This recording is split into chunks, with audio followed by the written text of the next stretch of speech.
take a look at some NBA teams who were close to winning the championship last year but came up just short. So we're going to ask our panelists what is it going to take to get these teams over the hump in a segment we're calling The Missing Link. So guys, we're going to start with the Cavaliers. They fell to the Warriors in the finals and came up just 2 games short of the championship last season. What or who is the Cavs' missing link? So for the Cavs, I'm going to go with a consistent shooter to help with some scoring balance and also spacing around LeBron James. There was a lot on his shoulders in the finals. And when Kyrie Irving went down, you lost your most consistent three-point shooter. And then you've got J.R. Smith, who at best is streaky. You don't have proven shooters in Iman Shumpert or Dellavedova. And then you really see the importance now in Kevin Love and his shooting ability, getting him back to help space the floor there.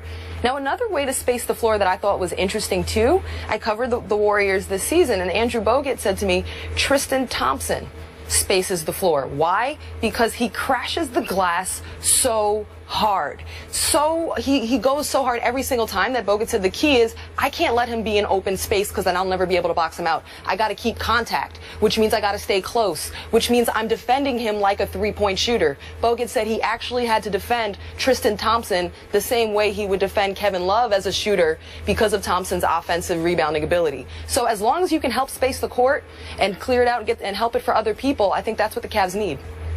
This is so easy to me. I mean, listen, they need a healthy Kyrie Irving. They have a healthy Kyrie Irving. I think right now we're talking about them winning the title instead of the team who covered the Golden State Warriors. I think they would have still won. Maybe. I mean, they may have, but we'll listen. never know. What Kyrie does is he takes so much. You said they need a shooter. They need a scorer. That's Kyrie. That's what he does. He can get to the basket whenever he wants. He was never healthy throughout really the entire playoffs. And we didn't see it. They were able to get there. They were able to put some pressure, on Golden State, even without having Kevin Love. I mean, I don't even think Kevin Love, losing him, is going to matter that much. They're much better defensively without Kevin Love in the lineup. Let's face it, Tristan Thompson, not even close. Mozgov, rim protector. Mozgov, all of it. But Kyrie Irving is a key here. If he comes in again, he takes the pressure off. He can make plays. He can let LeBron be more of a facilitator. At the end of the game, we all knew every single play, give the ball to LeBron.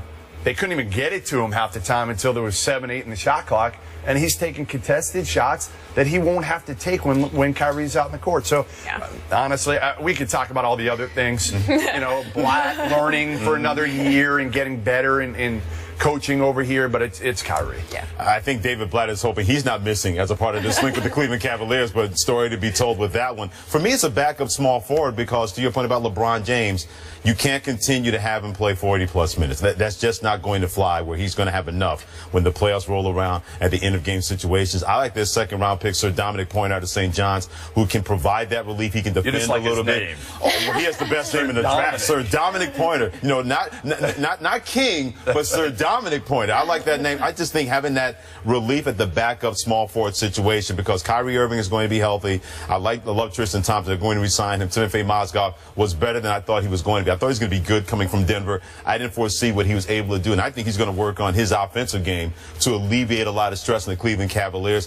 Whatever's going to happen between Blatt and LeBron, you know what? The future's going to take care of that. But if you can provide some relief at small forward this way, when he goes down, a guy will come in and not just decorate the court or hold minutes until LeBron gets back out there. He's going to be productive when he's out there. Maybe Sir Dominic Pointer can do that, but they're able to find that either with him or in free agency. That's going to be a boon to the Cleveland Cavaliers. You're a big Sir Dominic Pointer fan, by the way. Here's why. That's Sir Dominic Pointer helping out now? We'll put it this way. They're going to need all hands on deck from that standpoint, and you don't have to worry about him coming in and saying, we need you to give us 20 minutes. Hey, give us 10. They give that guy a break. I think it's we need you to give LeBron his towel.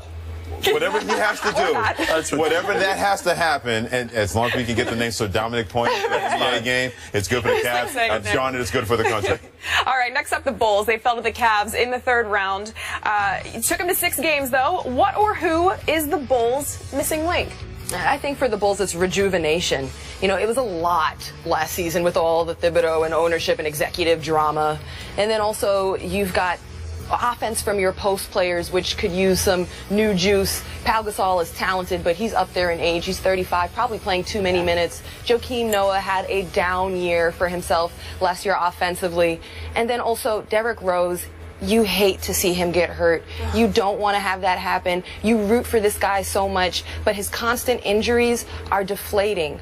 They suck the wind right out of him, out of his teammates, out of the city, out of the fan base, and it's hard, you know? So where do you get that rejuvenation from? I think you invest in Jimmy Butler. Get him back. Pay that man. He bet on himself, and he earned it. Yep. And also, you've got a new head coach, which often means a fresh start. Yeah, I know Fred Hoiberg well, and I think he's going to be able to get this team healthy, both from a physical standpoint, because he's not going to ride him the way Tibbs did. And listen, Joakim Noah was hurt all year. They should have shut him down 2 weeks before the All-Star break. They could have given him a month off, and Noah could have been healthy. He looked like he was dragging out there with the knee issues. I mean, he had every issue known to man with his legs and knees. You know, everybody was hurt on that team at some point this year. Everybody. Gasol was kind of the last one standing. He got hurt in the playoffs. So I think Hoiberg is going to understand how to bring this team together. It's just a fresh approach that these players are going to love. So Hoiberg's a guy that he could talk to him. You know, Tibbs was not a touchy-feely guy. He just wasn't. Great coach, but Hoiberg will be able to communicate with the guys. And I think this team had factions in the locker room. And it's interesting because I know all these guys, and they're really good. Derrick Rose is a great guy, but has no interest in being a leader. Zero. Jimmy Butler isn't there yet. He can't be a leader yet. And Noah's vocal, but they just have to come together, and I think Fred Hoiberg can really orchestrate that. I love what both of you guys said. I'm going to look at it from a basketball standpoint. They need a quality back of a point guard. Kirk Heinrich is 34 years of age. I like Aaron Brooks, but he's 30 years of age. He's like a spot guy more than anything else. If you can find that quality backup, so to alleviate a potential injury with Derrick Rose, because that's your most indispensable player. Noah's their leader, no doubt about that, but that's the guy that when he's rolling, we saw at times in the playoffs last year, he didn't look like an old Derrick Rose. He looked like the old Derrick Rose, where all of a sudden he's making these fantastic plays, he's energizing his team, but they need to find somebody quality behind him. This way he's not out there all the time worrying about his knee, playing a lot of those minutes. If they can find that guy, that's going to be a big-time measure for the Chicago Bulls to be successful. And from Chicago to L.A., the Clippers were up 3-1 against the Rockets in the second round of the playoffs and then blew it, losing in 7 games. What or who is the missing link for the Clippers? Clippers need some depth. Because after you saw them beat the Spurs, the defending champs at the time, you thought, oh, man, this is for real. It was a legacy-type game for Chris Paul with the bad hamstring, knocking down that off-the-backboard shot. And you said, God, they're going to give the Warriors trouble. This is it. But then they just collapsed. They ran out of steam. They burnt out against the Rockets. You didn't beat the Spurs to do this against the Rockets. And I think that you stay with the core because Jordan, Griffin, and Paul, they are elite. So now you got to get serious about guys that can come in and produce in spurts. You got to get serious about the middle of the bench. No, you're absolutely right. They need guys that can come off the bench that can help. There's something missing there chemistry-wise. I can't put my finger on it, but when you've got CP, you've got, Jordan protecting the rim. You've got Blake, who's gotten so much better. I mean, this was a guy that really wasn't very skilled when he came in, the NBA, came out of college at Oklahoma, and there's something missing there. And Doc Rivers is pretty good at managing people and managing players, but I just think there's got to be more cohesion with the Clippers. They have the talent. They don't have the bench, but sometimes you get away without, having a great bench when you've got a great starting unit. But I can't put my finger on it completely. I just think there's something missing. Is it like a lack of leadership or? Yeah, no, I think CP, Chris Paul is a pretty good leader, and Blake's coming. He's still young. He's trying to figure it out. DeAndre's DeAndre. I think, again, maybe they need another guy, too, another wing that can really take some of the pressure off those guys. Yeah. I think scoring depth in the front line. I think that's where that has to come from, because when their big guys come in, whether it's Glenn Big Baby Davis, he tries hard, but at a certain point, those days him coming off the bench getting 10, 12 points a game like he did in Boston, those days are over as far as I'm concerned with the Clippers. Long, long gone.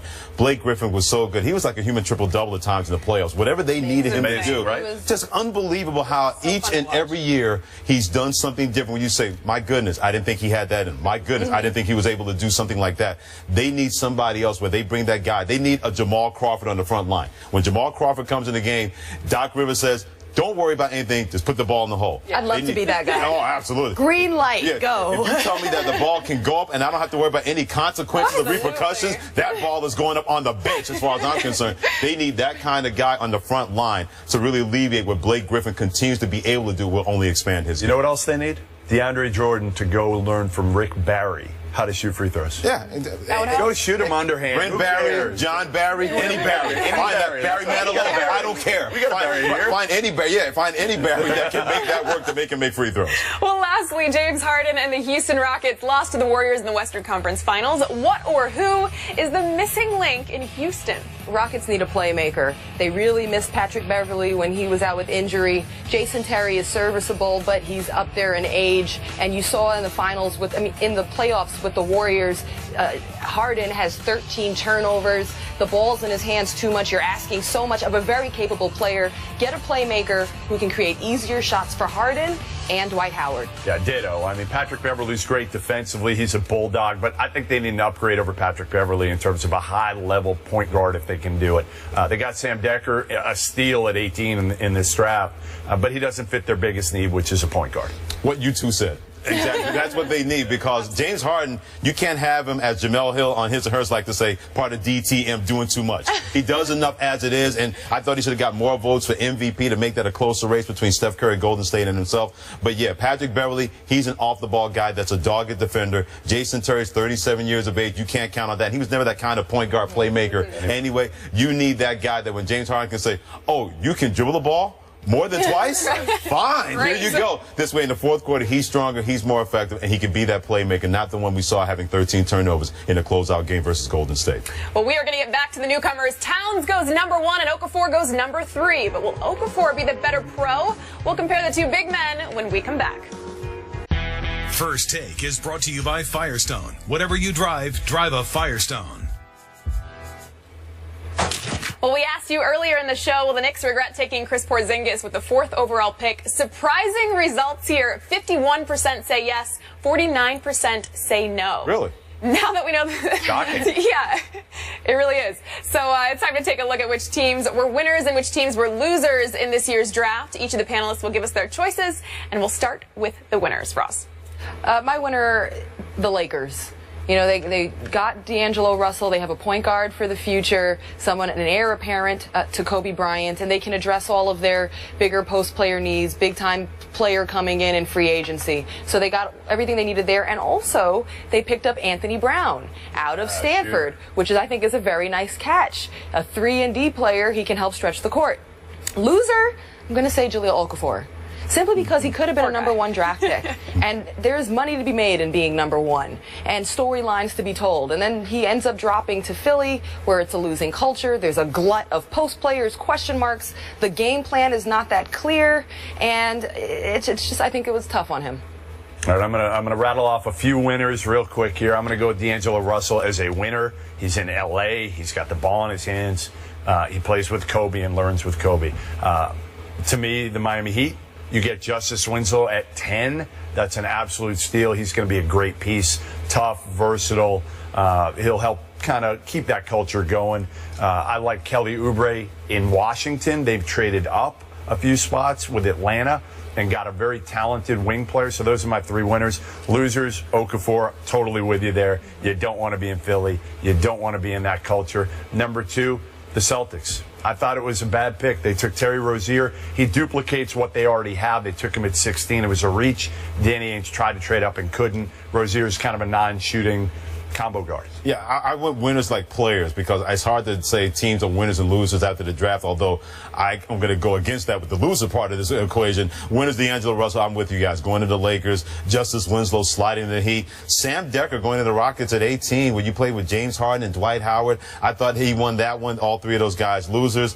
Knicks and Porzingis together. If I'm wrong, I'll say I'm wrong, but I don't think I'm going to be wrong. I don't think I'm going to be wrong on this one. So if keep the tape. Right. If it comes back to haunt me, fine. I'm a Knicks fan. I wanted to, but I don't think that's going to haunt me. I think the Knicks, and to your point, the Celtics, you have enough guards, and then you drafted 2 of them when you needed somebody else that can score on the front line on the perimeter. I thought that was a strange drafting. I like R.J. Hunter. I like R.J. Hunter because he could shoot it, and the Celtics need that. But they don't. And I like Terry Rozier as a player. I don't like him in Boston. Right, as a point guard. Well, guys, thanks so much for a great show. Jeff, you got in at 4 in the morning last night. Thanks for being here with us. I'm ready to go. I got a show tonight. My wife bought tickets for a show. I'm ready to go. What show? I don't even know. No idea. He's a good sport. He's a good sport. I'm just going to snort them. First Take will return July 9th. We will see you then. Everyone. Great job, Melanie. Thank you. Absolutely. Great job, Roz and It's been Jeff. awesome with you guys this week. Yeah, Freddie was okay. Right.